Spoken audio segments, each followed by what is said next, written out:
From the mainland of North America, the Florida Peninsula stretches 400 miles southward, reaching almost to the tropics. At its farthest tip lie the Everglades, 3,000 square miles of primitive swampland. Deep in this water wilderness lives a primeval reptile the Spaniards called El Lagarto, the lizard. We know him as the alligator. He's a creature whose way of life has continued unchanged for thousands of centuries.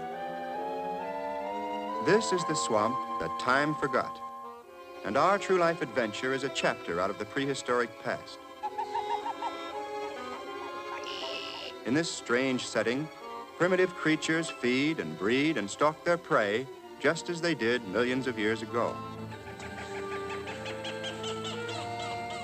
And always, somewhere behind the curtain of mist, the alligator lies in wait. With each new day, the hunters and the hunted renew the ancient pattern of existence. Even the innocent-looking spider webs are more than mere decoration. Wherever the eye focuses, these subtle snares invite the unwary. With the coming of dawn, the birds descend on these ponds, drawn by the abundance of fish.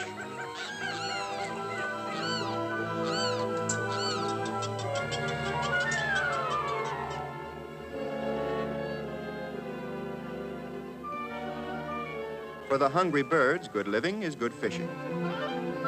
And no fish is too tiny to be included in somebody's breakfast.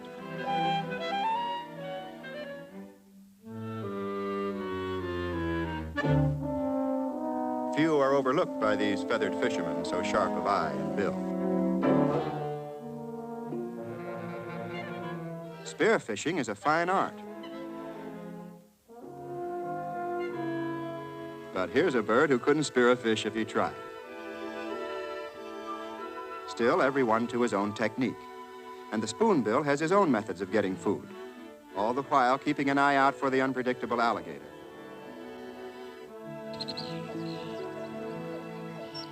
The wood ibis seems to shade the water with his wings so he can see the bottom, then stirs up minnows with his feet. To satisfy larger appetites, these pools teem with garfish, a species surviving from prehistoric times. Mostly bones and scales, they grow to considerable size.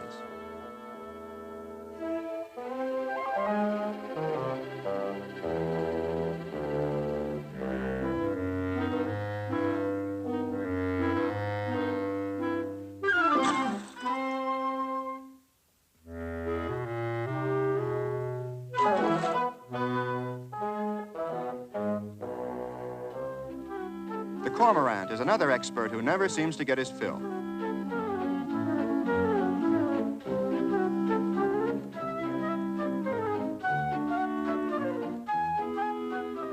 Sometimes he swallows so many fish, the extra ballast spoils his takeoff.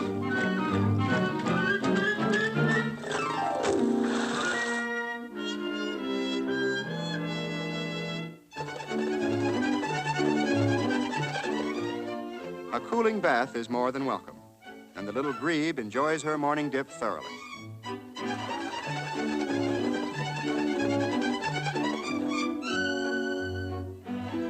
The swallows take their plunge on the wing, satisfied with a splash and a sprinkle, while the snakebird dives right in. He's named for his habit of swimming with only his serpent-like neck out of the water. Oddly enough, his wings become so saturated that he literally hangs them out to dry.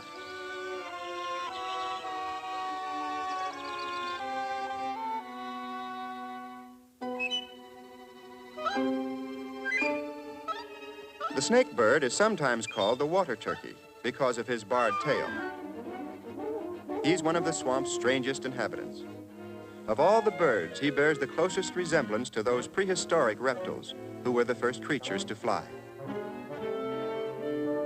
And in babyhood, this similarity is even more pronounced.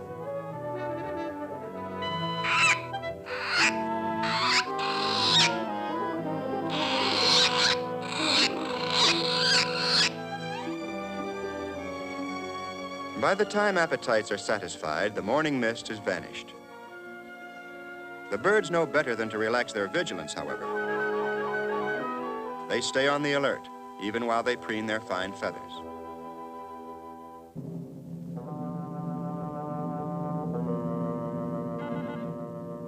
Experience has taught them to pay special attention to the thick beds of water lilies, and for good reason.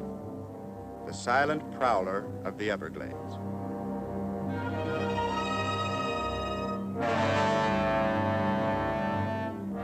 He's a stealthy hunter and leaves neither wake nor trail of bubbles. The moment he appears, the prehistoric past enters the present.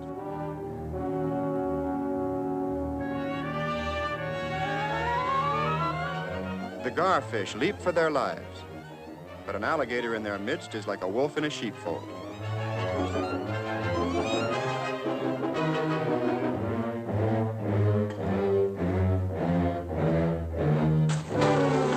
Others join the feast, gators of all sizes. Some grow to be over 20 feet in length. But in this hectic competition for food, the smaller alligators are often more vicious than the larger ones.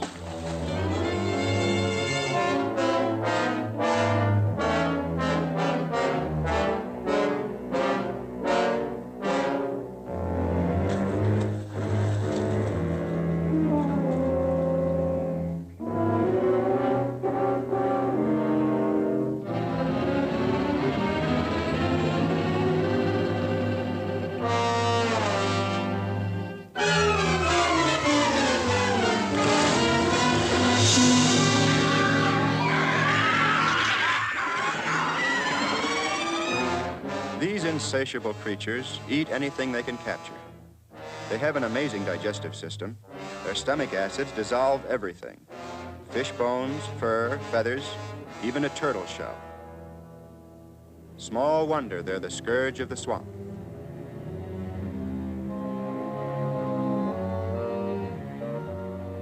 The other creatures of the Everglades have lived with this monster so long, they've become accustomed to his presence. And they sometimes seem to tease him by perching mere inches from his nose.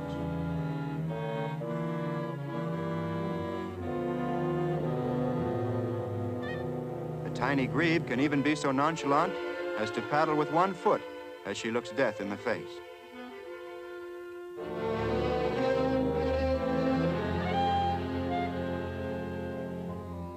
Quite casually, the wading birds fish in the danger zone, in spite of the fact that the threatening alligator constantly cruises just offshore. While the egret hunts for fish, the alligator stalks the egret, the eternal chain of menace in the Everglades.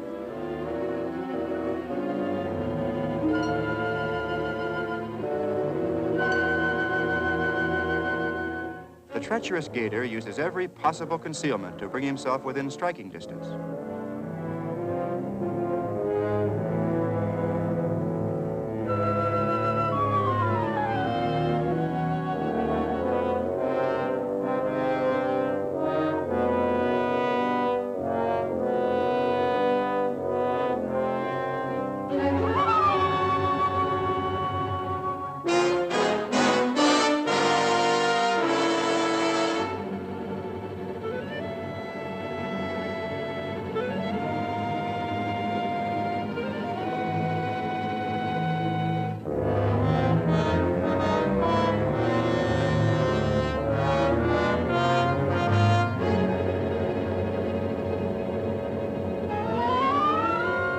So near and yet so far. For when the birds take wing, the alligator must remain the earthbound reptile that he is.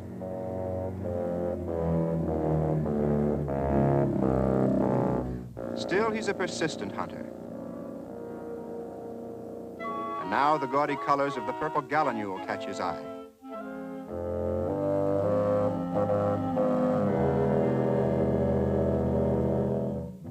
At last, he's found a bird preoccupied with its own problems of food gathering. This is his chance.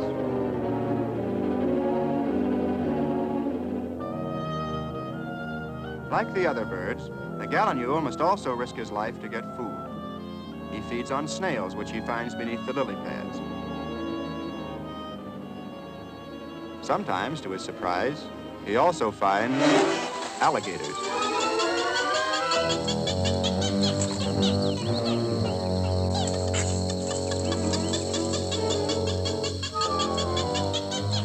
The gallinule's angry scolding gives warning that the prowler of the Everglades is still on the loose.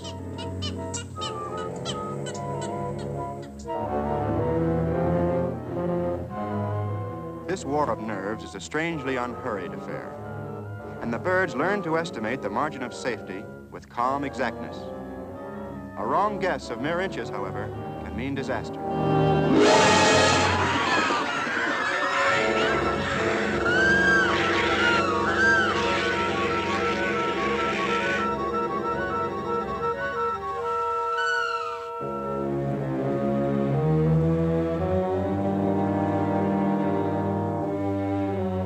When the alligator has eaten his fill, he often lies in the sun.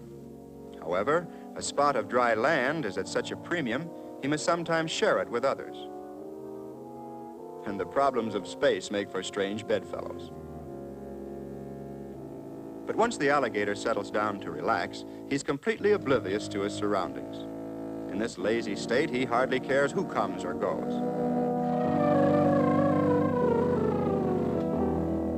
He undertakes nothing more strenuous than a good yawn.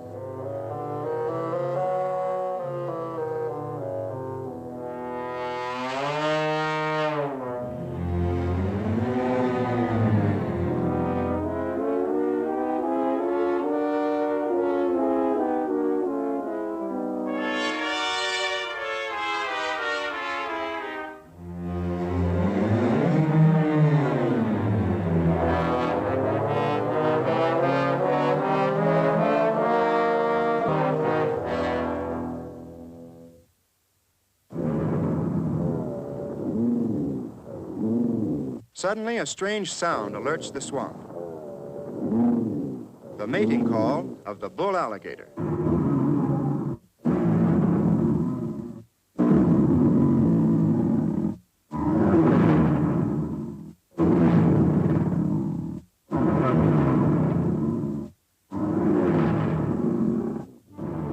At first, the female pretends disinterest, accepted feminine behavior in any courtship.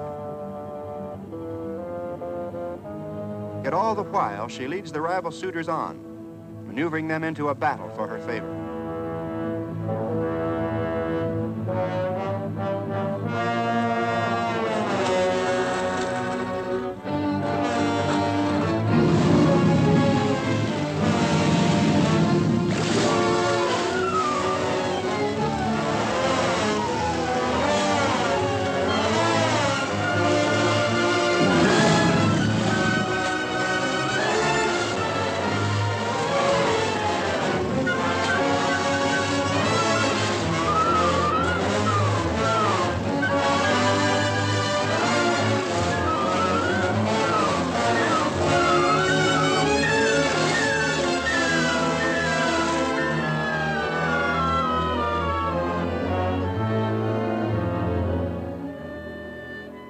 To the conqueror, the fair damsel.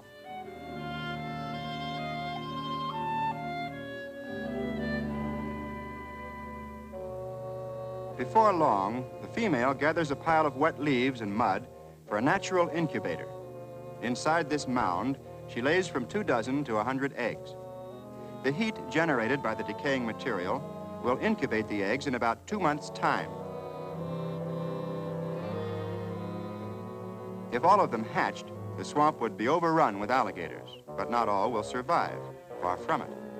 In fact, out of every 100 eggs, only a small percentage will reach adulthood.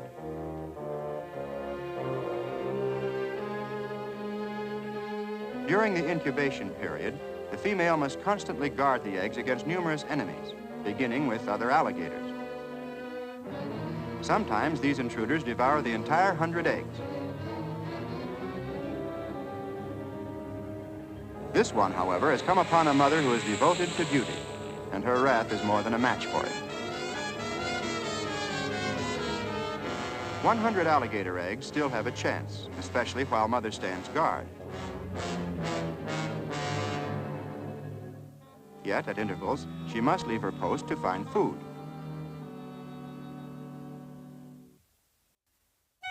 And now, in her absence, a new menace appears. These inquisitive visitors are spotted skunks.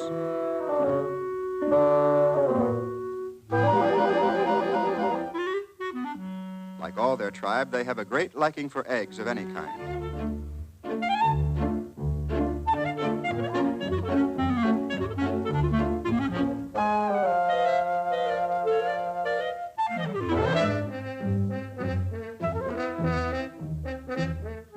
Now he's found one, the next problem is how to break it. Too big to crack with his teeth, he tries to smash it by passing it between his legs like a football center. And this creates still another problem.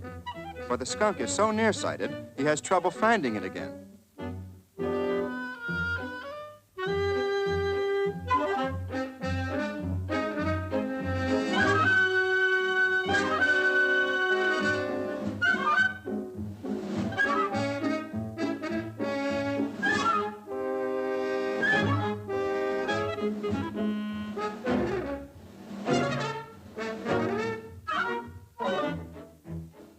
Oddly enough, an alligator egg is not as fragile as it appears. In fact, its durability and the skunk's poor eyesight finally save it. But only temporarily. When the raccoon comes along, it's a different story.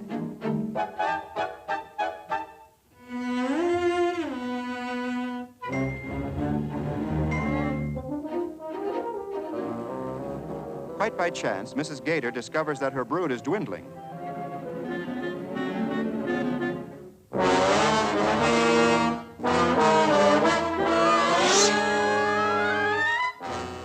From now on, she'll keep an almost continual watch over her eggs.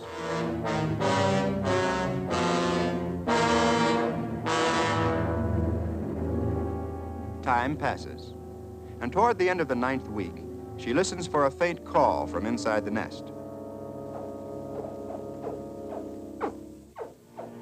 This is her signal to scrape away the top layer of leaves. Her brood at last is ready to come into the world.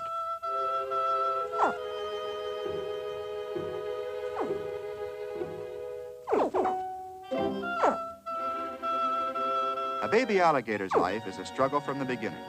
Struggle to escape his eggshell cradle, and later a constant fight to survive. However, he's born with the equipment to meet his problems. A complete set of sharp teeth and a chip on his shoulder.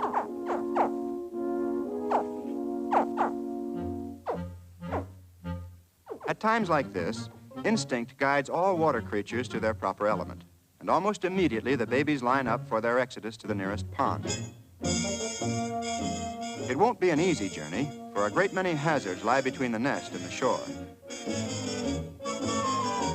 One of the worst is the renegade bull, who lies in wait along the path to the water.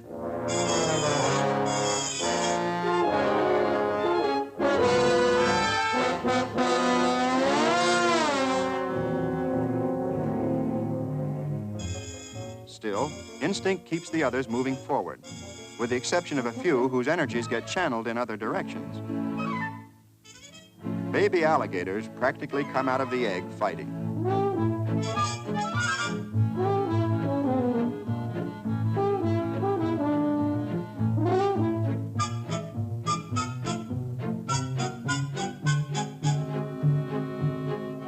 These youngsters have yet to learn that when young things don't tend to business, they're almost certain to get into trouble.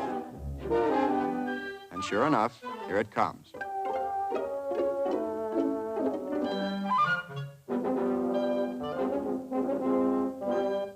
It looks like the end of the trail for a few more of the brood. Still, baby alligators don't give up easily, and the raccoon's advantage in size is offset by their sharp teeth.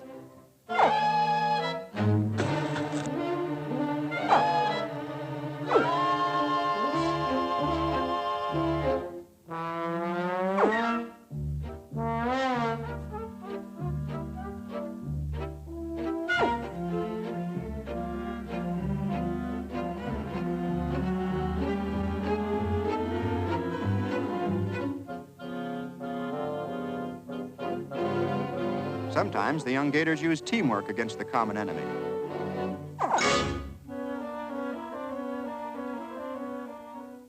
The again, they're just as apt to return to fighting each other.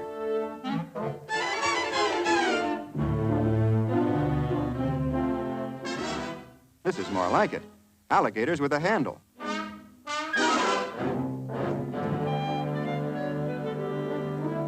But when the raccoon nearly loses a finger, he suddenly calls it quits. So, after a running battle, the babies reach the shore.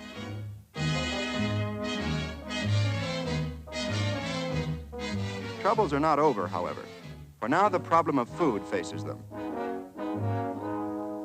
An alligator's growth is determined largely by the amount he eats. From the very beginning, these youngsters must compete among themselves for their sustenance.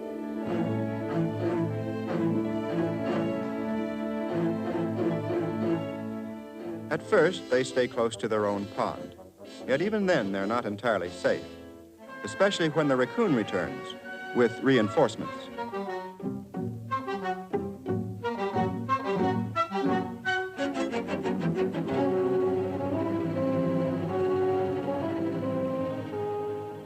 While father deals with one, the family searches the shallows for others.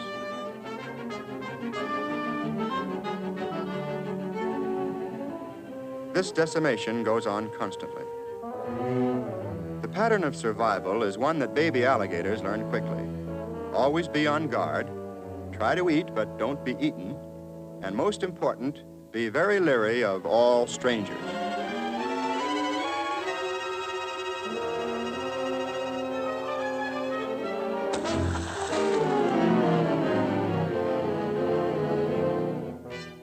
This young midshipman, proudly surveying the quarterdeck, has finally figured out that his best chance for survival lies in sticking close to mother. And so, of the original brood, if mother manages to save one or two of her babies, she's done reasonably well in the face of staggering odds.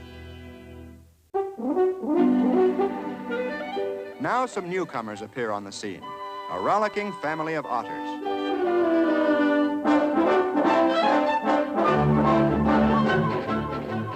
These are the carefree vagabonds of the swampland, who travel from pond to pond.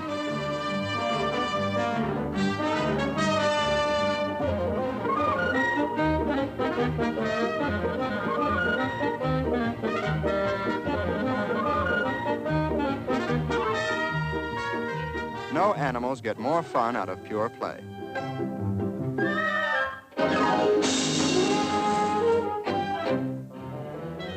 The discovery that the alligators hold a prior claim to this pond doesn't faze them for an instant.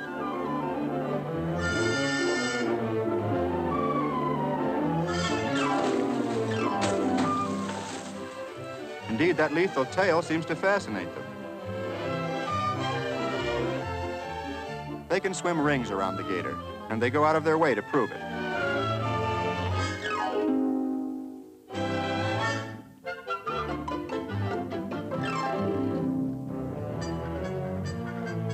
The alligators don't quite know how to take these impudent visitors. And finally, fed up with the horseplay, they go below, where they're less apt to be disturbed.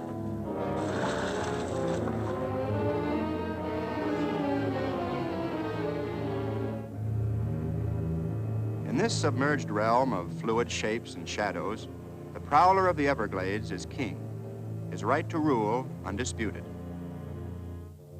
He presides over a deceptive setting, one with a mirror in the ceiling. Nothing is quite what it seems here. The real and the unreal are interchangeable. An alligator may seem a shadow. A shadow may be an alligator.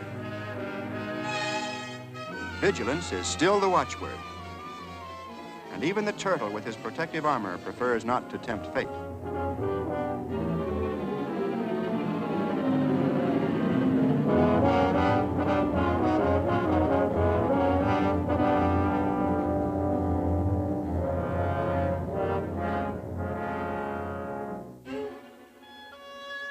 Before the cormorant invades this weird domain, he's careful first to make sure which phantom is really the alligator. This underwater peekaboo goes on constantly.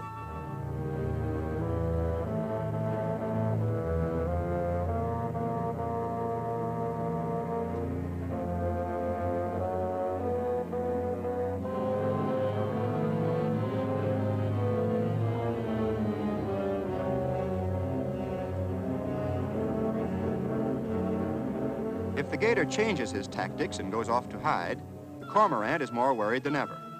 He'd much rather know where the gator is than where he isn't.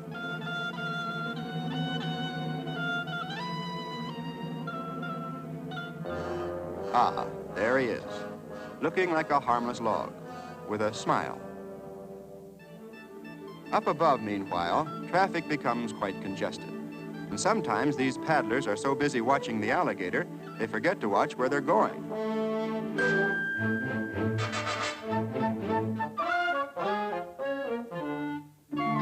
Except for the fish, most of these creatures are out of their element and must constantly replenish exhausted supplies of oxygen. The snakebird solves the problem in a way all his own. He simply thrusts his extra long neck above the surface, while his body remains completely submerged.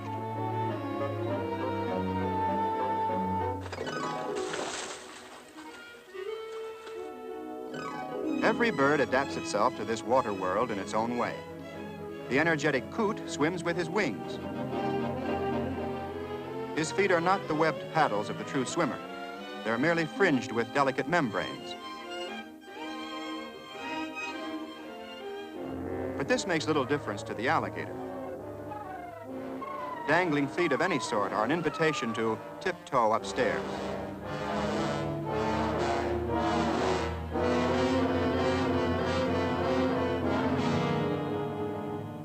The coot's running takeoff leaves him with nothing but footprints on the ceiling.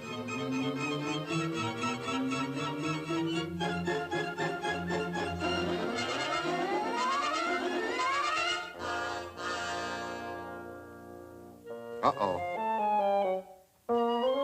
Enter the uninvited.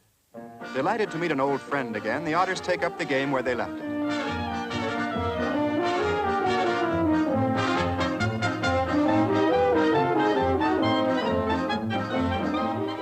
It's against the gator's nature, however, to make himself conspicuous.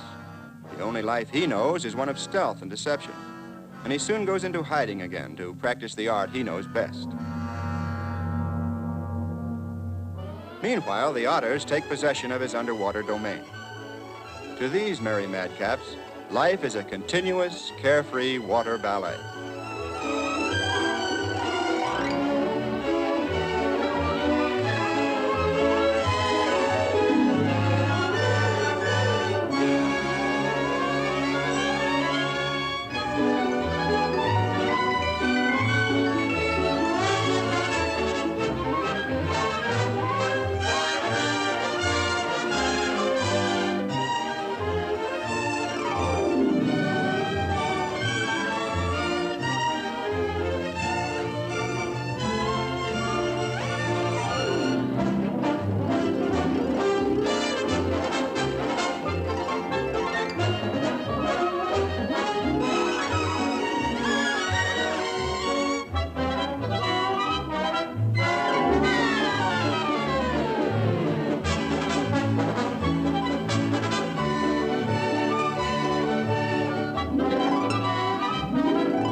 In the swampland, all of life follows a pattern of endless cycles, for these things are timeless and will never change.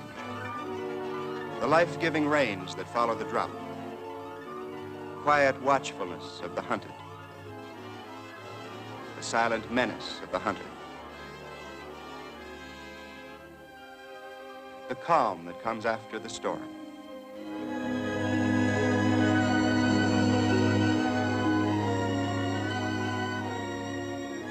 And And so this true life adventure is a story that has neither beginning nor end. For as long as nature preserves this water wilderness for her own, the prowler of the Everglades will survive in the swamp that time forgot.